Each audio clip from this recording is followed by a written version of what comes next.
अवधूत चिंतन श्री गुरुदेव दत्त। हाय, कसे आहात?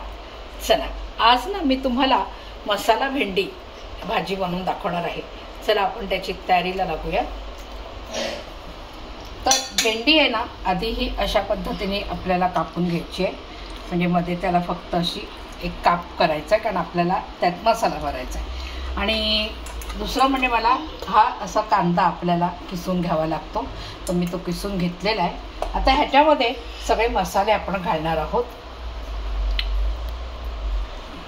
आता ही भेंडी घेताना ना अशी बारीक छोट्या कोळी छान भेंडी मिळतात ना, तीच आणायची।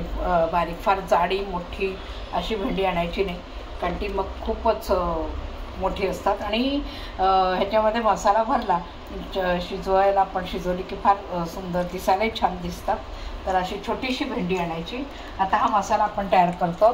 त्या मसाल्यामध्ये मला कांद्यामध्ये आपल्याला हळद घालून घ्यायची, साधारण 1 चमचाभर हळद लागेल। काश्मीरी मिरची पावडर घालायची, थोडासा रंग चांगला येतो। आणि लाल तिखटही लागणार आहे, ते साधारण चमचाभर आपल्याला घालायचे। आणि ह्याला लागणार आहे गोडा मसाला। तर आता हा गोडा मसाला घातला की आपल्याला बाकी दुसरे जिन्नस काही टाकायची गरज नाही। धने, जिरे पावडर वगैरे ह्याची आवश्यकता नाही। गोडा मसाल्यामध्ये ऑलरेडी धने, जिरं हे सगळं असतंच। तर मग गोडा मसालाच आपल्याला साधारण 3 ते 4 चमचे, कारण चमचा छोटा आहे, तर असं छोटासा चमचा असल्यामुळे आपल्याला साधारण 3 ते 4 चमचे हा मसाला लागणार आहे। आणि भेंडीला चिकटापणा असतो, तर चिकट होते भेंडीची भाजी, म्हणून मग आपल्याला आमचूर पावडर त्याच्यात घालून घ्यायची।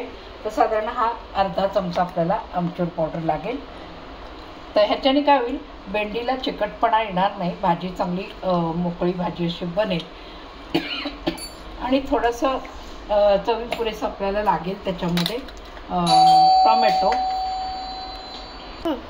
आणि आता ह्याच्यामध्ये आपल्याला लागेल ते मीठ, साधारण 1 सव्वा चमचा असं मीठ घालायचं। फार घालायचं नाही, नंतर आपण घालू शकतो। जास्त घातलं तर उगाच खारट होईल, भाजीची चव खराब होईल आपली। तर लागेल तसं आपण घालून घ्यायचं। आता ह्याचं काम झालेलं आहे, हे आपण बाजूला ठेवतोय।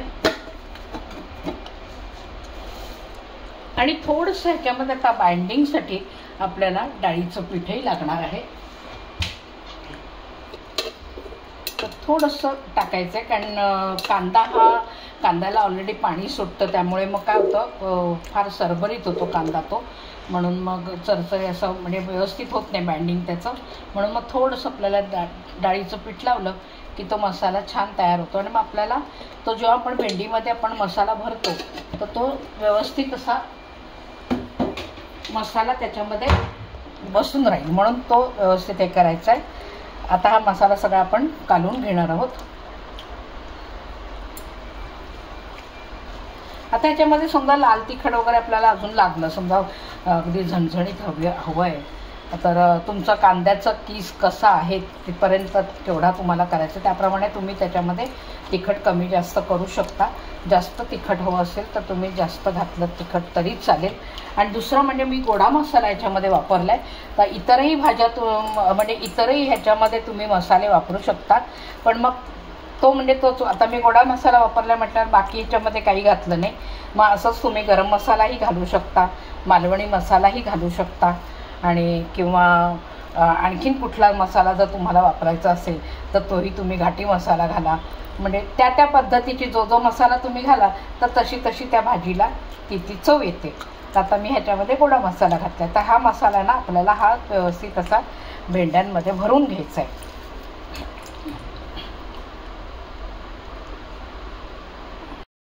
चला, हा बघा, आता हा मसाला असा भरून घेतलेला आहे भेंडीचा। आता आपल्याला फोडणी घालायची।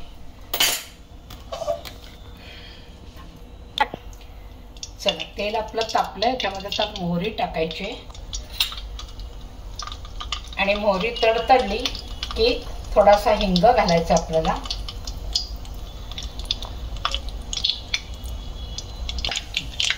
आता आपली मोहरी तडतडायला लागली, आता हिंग घालायचं आणि जिरं घालायचं।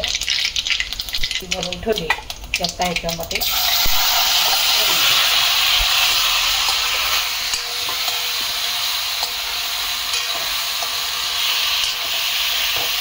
त्याला छान तेलामध्ये ते परतून घ्यायचं व्यवस्थित.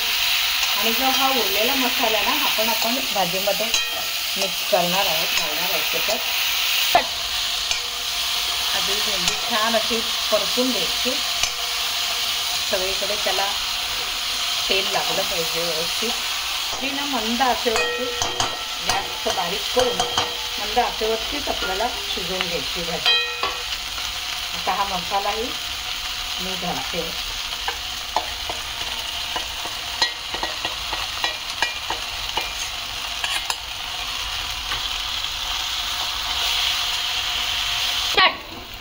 आता फोडणीचं आपलं काम झालंय, जागेवर जाऊ दे. आणि हिंगही आता लागणार नाही आपल्याला. आणि हा जो मी टोमॅटो चिरून ठेवलाय हाही आपल्याला याच्यामध्ये घालून घ्यायचा आहे. आणि आता मंद आचेवरती झाकण ठेवून चांगली भेंडी आता ही शिजवून घ्यायची. तर बघा आता ह्याला ना काही जिन्नस असं म्हणजे कुठलेही जास्त प्रकार लागत नाही.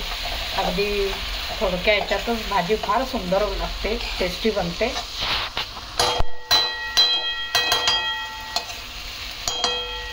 आणि झटपट भाजी होते, फार वेळही लागत नाही, कारण 10 मिनिटामध्ये भाजी आपली तयार होते. आता झाकून आपल्याला झाकण ठेवून आपल्याला शिजवून घ्यायचे. चल आपली भाजी ही रेडी झालेली आहे.